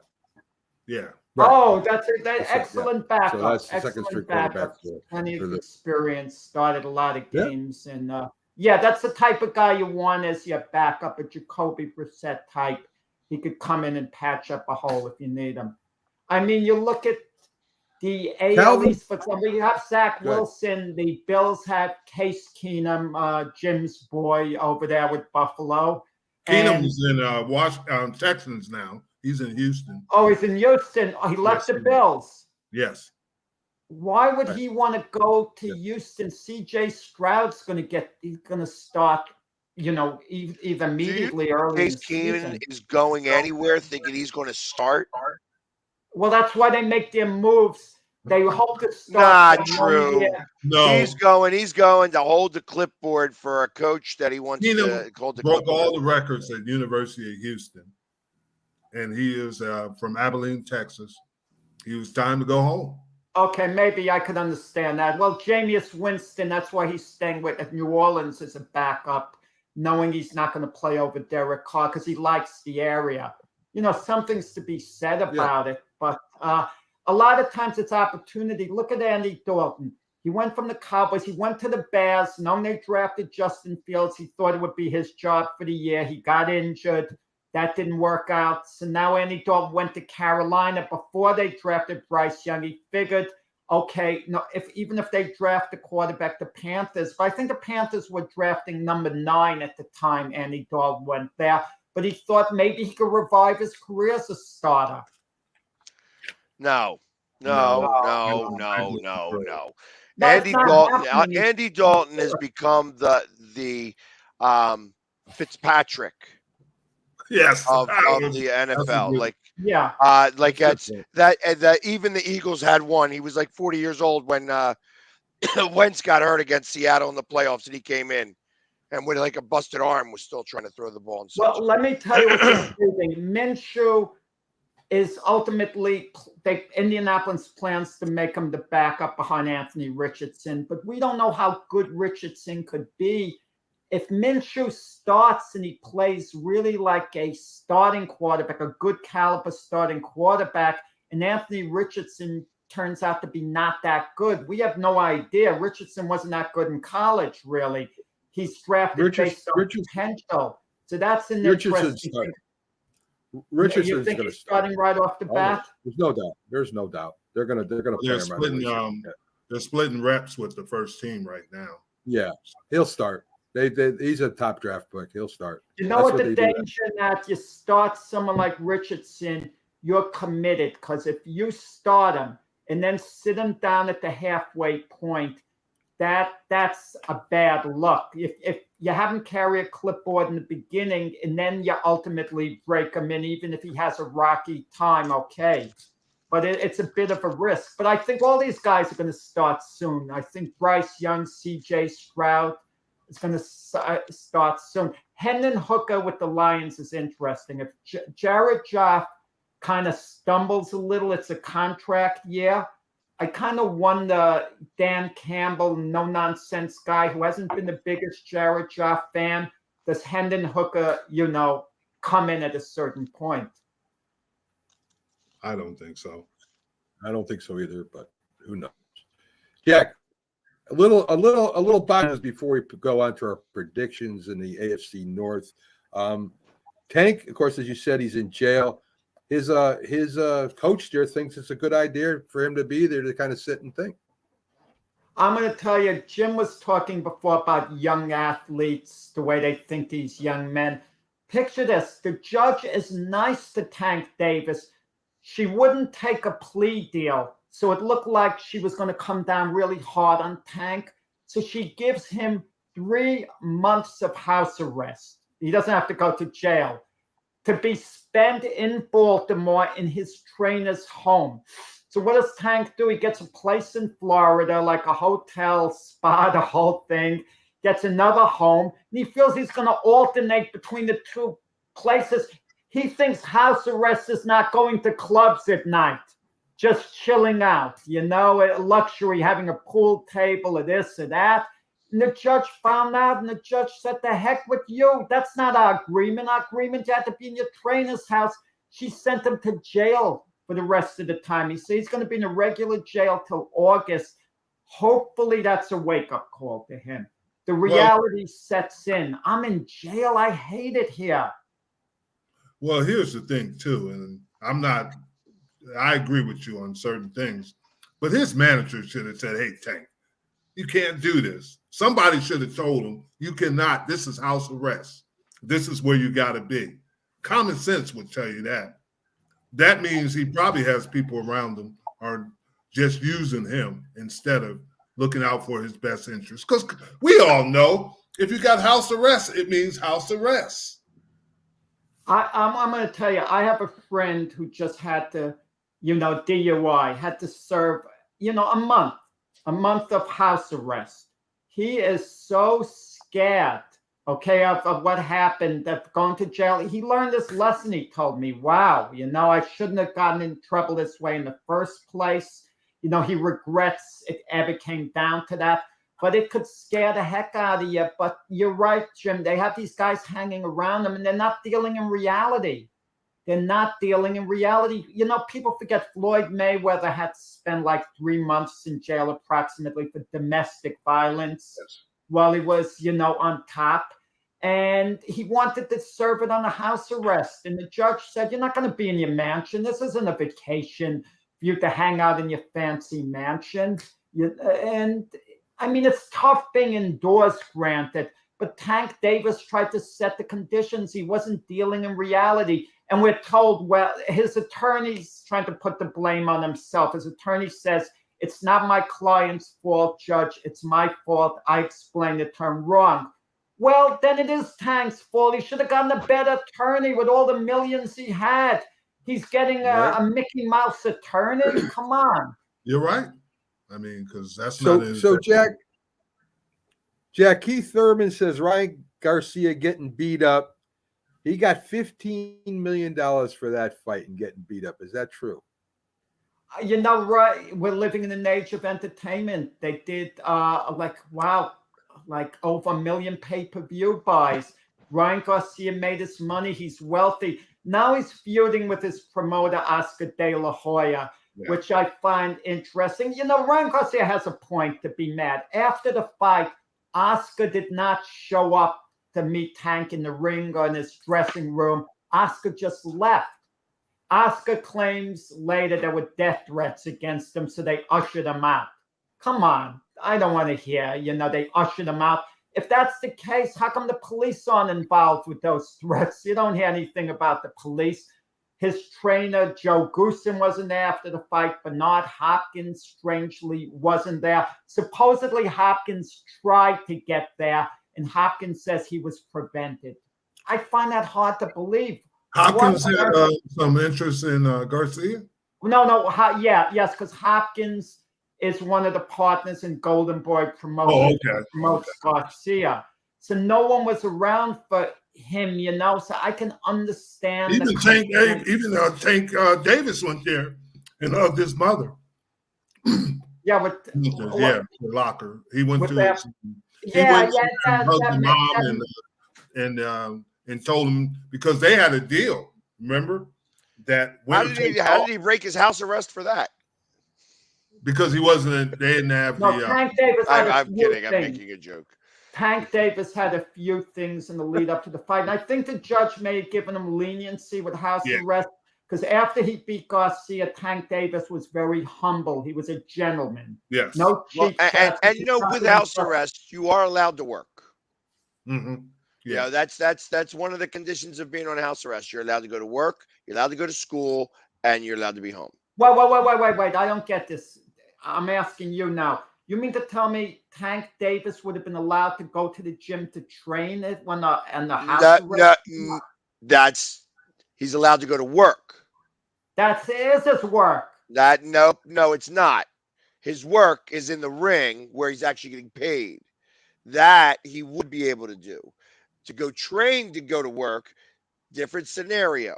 Well, he wasn't going to train in his trainer Calvin Ford's apartment. It wasn't a big apartment, but listen, it's what it is. I mean, a lot of us were in during the pandemic when that took place. I tried to put myself in their shoes. If I had to be inside 3 months, couldn't go out, it kind of drives you crazy after a while. But think of the alternative. Think of being in jail. At least in the comfort of your own home. I mean, I'm sure he's allowed to put on the TV. I mean, do a ton of sit-ups, push-ups, shadow box, whatever. See what they allow you to do. Play PlayStation. Who cares what you're doing? You know what I mean? Let's be for real. I mean, Jack, could I do the Mac and Jack show if I'm under house arrest? You look like you're under house arrest right now, Jack. Do you have any other news that you have before we get on to last night? Claressa Shields, who proclaims herself as the greatest of all time, the GOAT. So people, of course, pick up on that. They automatically call it the GOAT. She's the one that wore the thing, the GOAT. Yeah. The greatest woman of all time. Night. I don't like Claressa Shields' personality. She needs management with that. She comes off as being arrogant. There's a difference between bragging and not, or trying to be somewhat charming. She, in an earlier fight in her career, her brother sucker punched someone and got in trouble with the law. And then finally, when he was back, she made it a point, my brother's back. She should have been ashamed about her brother's conduct, but she wasn't. She was acting like she was proud of the crime her brother committed. That's how she was kind of acting briefly by just saying he's back. That's how I interpreted it, at least. But Claressa Shields she's a heck of a fighter. And she might be a good human being underneath everything. Sometimes an athlete acts some way. It's a defense mechanism. It's a front, whatever. But she fought in Detroit, her hometown. And, she punches hard, but never seems to knock anyone out. The fights always go the distance. Okay. Yeah, what's she, like 16-0 with 2 knockouts? Yeah, you're right, Pax. And if you see a punch, she does hit hard. But yeah, you're right. 14-0 and 2 knockouts. Yes. Yeah. Actually, and the only reason why I even know that is I was watching something. They were interviewing her. I guess was Max on Boxing, maybe. Because I can't. I know he's your buddy, but I can't stand him. He's a Giants fan. Max is a great guy. Max. No, let me tell you, 2 guys who are genuine. Okay, Max Kellerman so down to earth and genuine. There's no airs about him. You could bump into Max Kellerman on a street corner and try to engage him in conversation, and he'll talk to you like he's a regular guy. You know, as long as he's not in a rush to get anywhere, he'll stop, he'll talk, he'll joke. I tell you, I could go meet Max Kellerman on the street, and I'll mention a couple things about the Eagles, and I know that we'd be fighting at the end of it. Well, he's a big Giant fan. I know. Now, when Max Kellerman went to work in Los Angeles in radio before he did First Take, they told him, maybe I shouldn't reveal this, you know, he told me it's old news. He had to become fans of the LA teams. And he said, no, the only one I'm going to give up are the Knicks for the Lakers. I'm not giving up my Giants. I'm not giving up my Yankees. I'm not becoming a Dodger fan, you know, and I'm not becoming a Ram fan. You know, he basically let him know that he's locked in with the Yankees and the Giants. No matter what. We've had Max on the show a couple of times. He's a great guy. Various Jackson's down to earth, and it's a pleasure having him. I'm never allowed on those shows. You notice that? I'm never allowed on the same well, show. You know, because him and I be going at it. I don't like some of his takes when he talks about the Eagles. He's very opinionated and very deliberate with what he says, but none of it has any basis in fact. Well, no, he supported Philadelphia.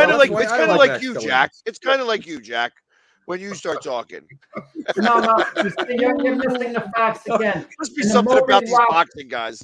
Max supports Philadelphia. It's got to be. Sports in a sense. He supported Rocky Balboa. In the movie Rocky Balboa, remember he was one of the commentators? Yes, he was. I can't help it. I'm a fan. Yeah.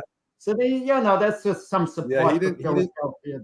And he did that. He did that for no pay at all. One thing I was about is boxing. So anyway, let's get to our picks, guys, before we run out of time here. We're doing the AFC North. Of course, that's Cincinnati, Baltimore, Cleveland, and Pittsburgh. Jack, since you're sitting there and you're thinking really hard, let's start with you. What do you got?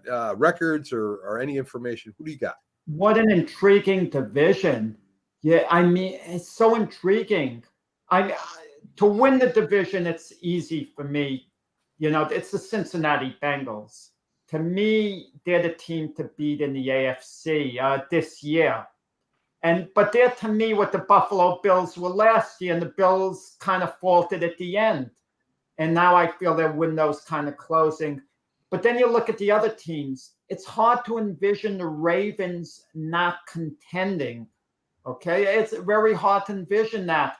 And then you look at the other two teams. You look at the Steelers. Normally, I'd say if any team might dip down, maybe it would be the Steelers. But Mike Tomlin hasn't had a losing record in 18 years. That means the Steelers are going to contend.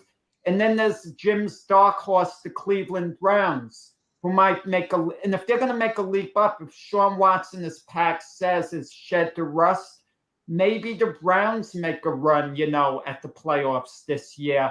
So it's a hard division to pick. But if I had to be push comes to shove at this moment, and I have to make a prediction, it would be the Bengals first. Not sure how many games, but we're talking in terms of maybe 12, 13 wins. You know, I reserve the amount of games. The Ravens second, we're talking in terms of 10, 11 wins. Maybe the Browns edge the Steelers, go 9-8. And I think the Steelers finally have to have a losing record at some point. I just don't see them being elevated. You know, I could see them going 8-9 or something, the Steelers this year, and finally having a losing record. Pags, you're on for the show for this part. So who do you got in the North? Well, it's definitely Burrow's to lose. I think, you know, first off, until Cleveland can prove to me that they're not a train wreck, they're a train wreck. So I'm going to still keep them in last place. I think that Deshaun Watson is a better quarterback, but not necessarily so much better than Baker Mayfield. And I think that because of that, they're going to wind up. I think they wind up in last place with only about 6 wins. Also, I used to think that Pittsburgh was going to have a losing season this year. Like I kept saying it. And then I talked to a few Pittsburgh people about their draft, and then I went a little deeper into the dive of that team. And you could make the argument that if TJ Watt does not get hurt, they make the playoffs and they win 2 more games more than they did. And that would put them at, last year it would have put them at 11-6. That's a big difference from 9-7 and not making, or 9-8 and not making the playoffs. So I think that they actually are in second place and they wind up doing the 10-11 wins. And I think that Baltimore is kind of right there with them, just like a game behind. But I think you go back to seeing it like old time football where like 2 or 3 teams come out of that division in the playoffs. I got to say something. What you made a comment. You put Deshaun. I just want to make a comment. You put Deshaun Watson on Baker Mayfield's level. Deshaun Watson, when the rust is going to be shed based on what he's done in the past, is substantially better than Baker Mayfield. Deshaun Watson's one of the best quarterbacks in the NFL when in form. That's why he got the big contract. Yep. And I think that he's going to be just like anybody else who comes up and with a lot of money that doesn't really deserve it. He's going to stink.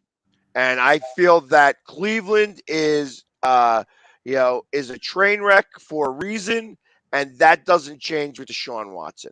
I think that was part of the train wreck, and it's just going to continue to wreck. It's like it's like the engine's in the back of the train here, and it's just pushing the cars into the wreck more rather than, stopping. Yeah, I know Jim disagrees with that. Jim, what do you got? Well, I think Cincinnati is going to be different this year. They might win the division, but they're going to lose more games. They're going to lose more than 4 games. And I still think Burrows and Chase and T. Higgins and Boyd are exceptional receivers. But I worry about their defense.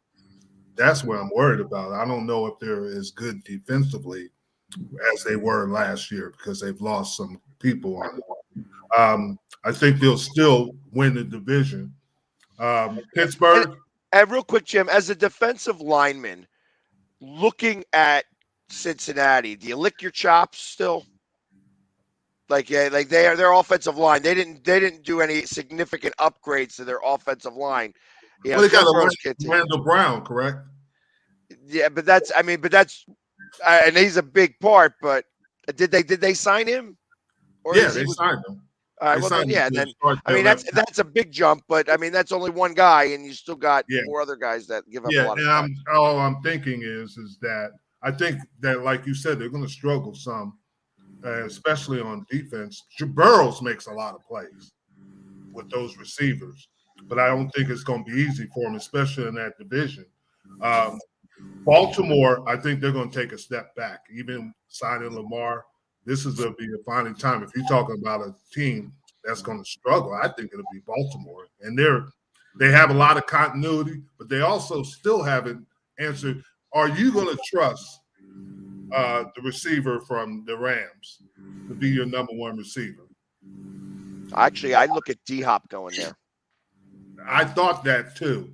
But are you going to trust either one, Odell Beckham or Hopkins, to be your number 1 receivers? Because Hopkins has struggled with the last thing I saw in Hopkins was that they offered him $2 million to come play for 1 year. So I don't think he's going there.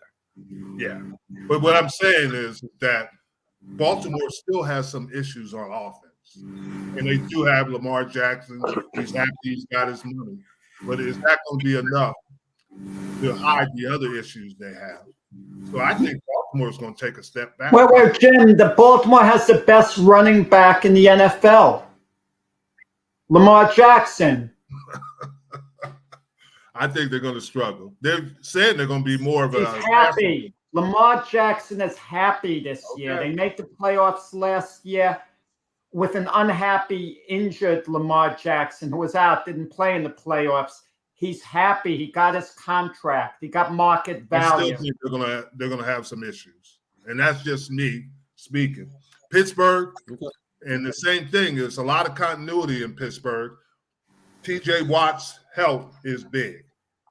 It's big, and how the quarterback is he gonna get better? But they still got who's gonna run the ball. They have who's gonna catch the ball. They have the issues. The same thing. And Cleveland, I think Cleveland is in a position to make the biggest jump. And you might disagree. I think Watson will be better because he'll get a whole camp, preseason camp, and he'll be there the whole season. I think that's going to help him. And I think defensively, they might have the best group in that whole division. With Desarius Smith and obviously Myles Garrett there, and they have good defensive players, so that's going to help them. And I think they have a running game. Is it what's his face still there too? The receiver, yes, used to play for Dallas. Yes, but I think their running game is what's going to help them. You know, how do you balance? I think so. If you ask me, I think Cincinnati will still win the division, but they won't be as good as they were. I think either Cleveland or Pittsburgh, you can take your choice. And I think Baltimore is going to really drop. People are going to be shocked. No, you got to choose. You got to choose, Jim. You got at to choose, Jim. You got to choose. Pittsburgh and then Cleveland. But I think Baltimore is the one who's going to make the big drop. Then Baltimore. Wow. I'm going to say this: if you had to rate the coaches in that division, Mike Tomlin, I would rate as the best coach. If you have to rate the worst quarterback, they've got the worst quarterback in Kenny Pickett. I mean, he's a rookie. I wouldn't argue with that. Better, but he's clearly behind the other three at the moment. But I just think Baltimore is due now. John Harbaugh. I know they have Lamar Jackson, but what else do they have offensively? John Harbaugh is an underrated coach. They're always competitive. They've never fallen the way other franchises. You can say that about Pittsburgh too, and Tomlin. Yeah, well, but Pittsburgh. All right, so completely. Go ahead. Let me give you my 5 and 4 and see what you guys think. I agree with you all. I think Cincinnati's first. I think they only go 11 and 5 because they're in such a tough division. So I don't expect them to win 13 or 12. I think they're going to drop to about 11 and 5. I like Baltimore second at 10 and 6. Lamar's back at a really good defense. Their passing game will improve a little bit from last year. I mean, I don't know. You got Lamar Jackson, as you said, an MVP. I expect him to be playing very good this year. So I like Baltimore 10 and 6. Cleveland, Watson, I think, is getting better. Their defense is very good. They got a great running game, but again, they're in a tough division. So 9 and 7, they make the playoffs. You may have 3 teams make the playoffs from the North this year instead of the East, like we're talking. Pittsburgh, I think this is his Mike Tomlin's first season. I think he's at 7 and 9. That young quarterback, what's his name? Pickles or Kittles or whatever. Kibbles and bits. What is his name? Yes, Pickens.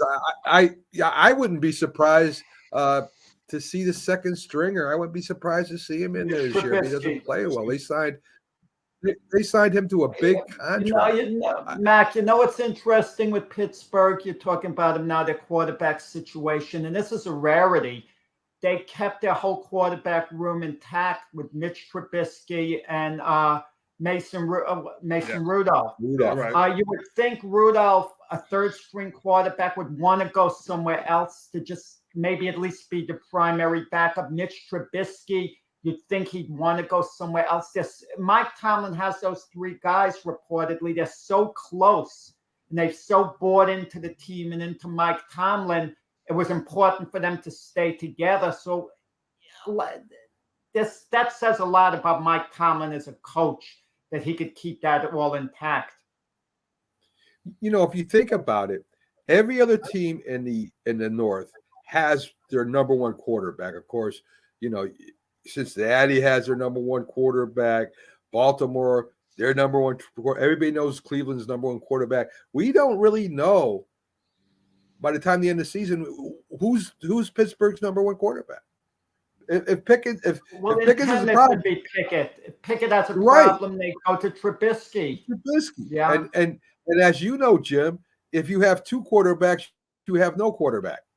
You know, you got it. He's got to make a decision. He's got to make a decision. Well, so I actually have a different opinion here. My thought is it has nothing to do with the quarterbacks. Has more to do with who's the leader in that locker room.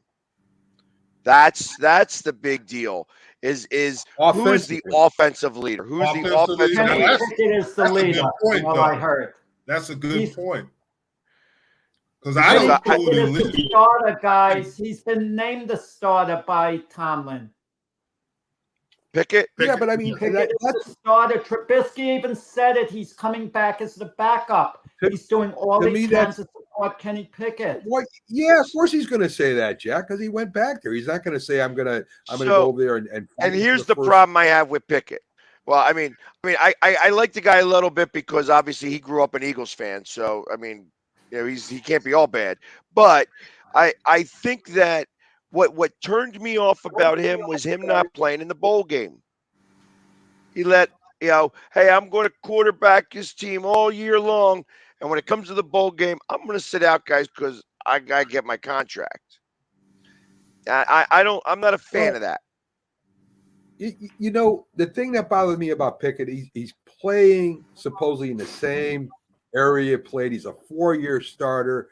You know, he's supposed to be NFL ready, and he's not.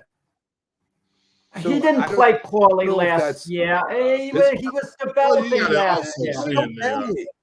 Last year, look at the people who were around him.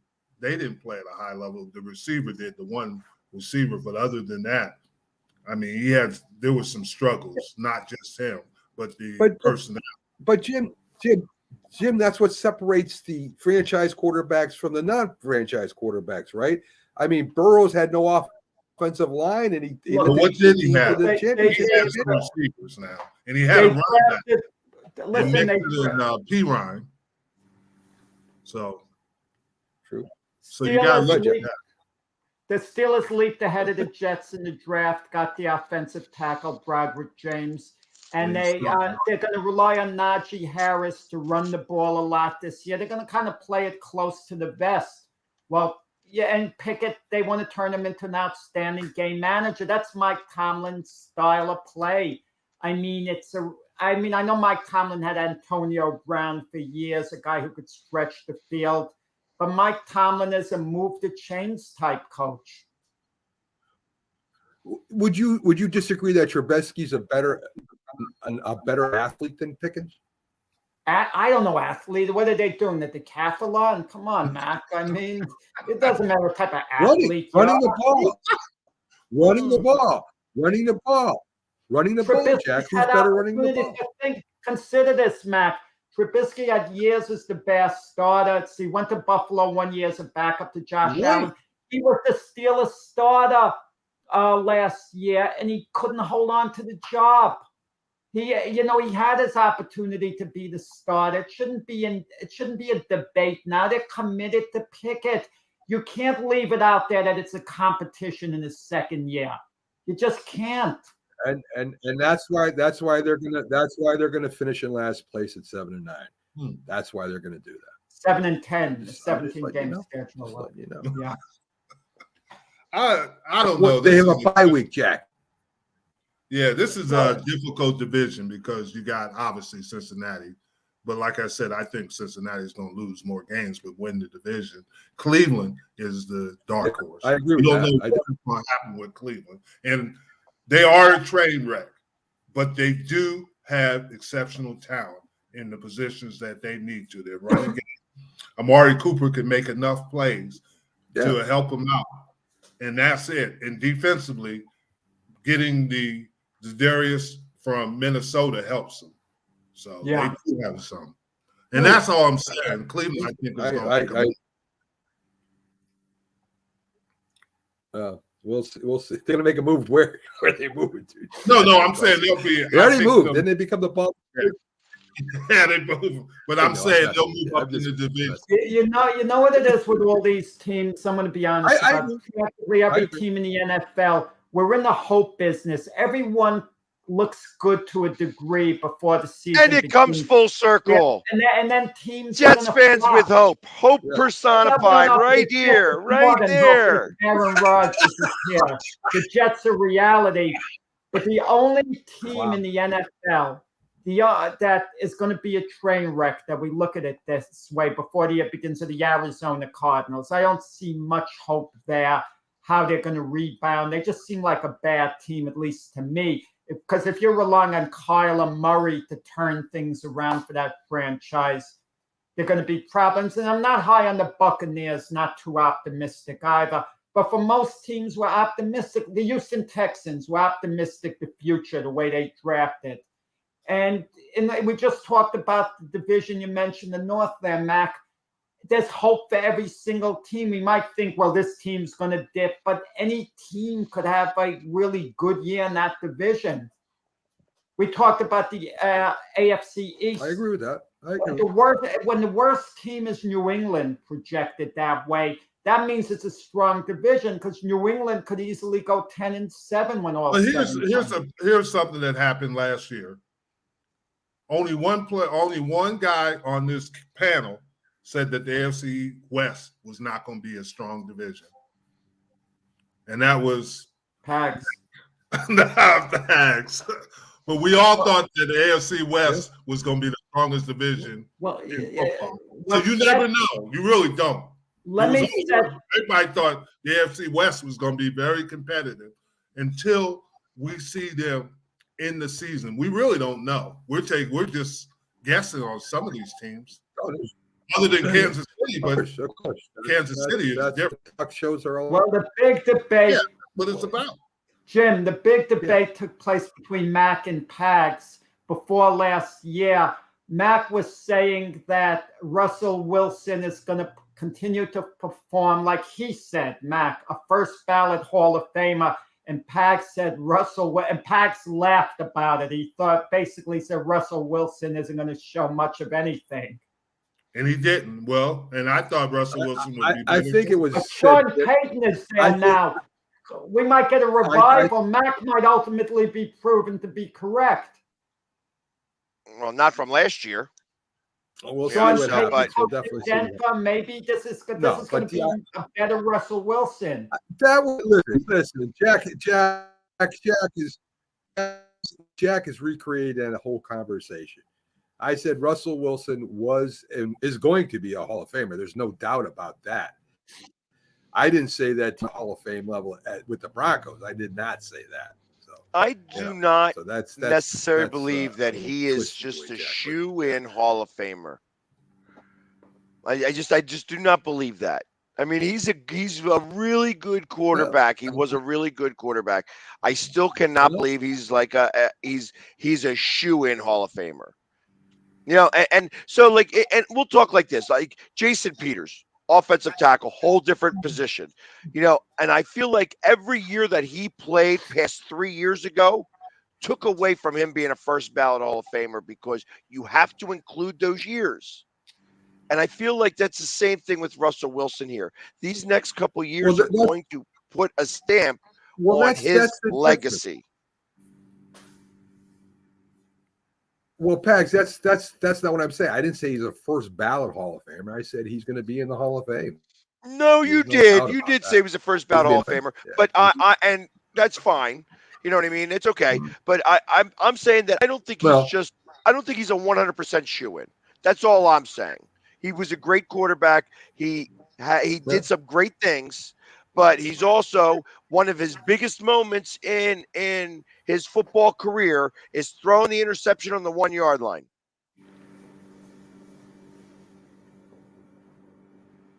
Right? Over that. Anyway, this finishes that we do all week. Monday, Jack has Gold Glove Fist with Frank Latirzo, great boxing show. On Wednesday, Byron Williams with Jim Jeffcoat have J&B Talking Shop, another excellent show they talk a lot of things besides football, but of course, football is what their specialty is. Thanks for having us on. Me and Jack will be back on Thursday, or maybe he won't. I don't know. We'll discuss that later. No, I'm Friday, off rather. Monday. We'll discuss that later because Jack is still and then moving. I'm off next week. My contract, it's OTAs, it's Right. voluntary workouts. I don't have to show. Until I get my Exactly. new So, contract, I'm I'm not Mac going from to the Sports optional workouts. I'm Mac from the Sports Center. Jim from his, it looks like his living room with a Super Bowl championship trophy. Pags from his very classy living room, and Jack from his broom closet. So we'll see you again soon, guys. Have a great day. Have a nice Sunday. Take care. Have a nice Sunday. Yes, yes, yes.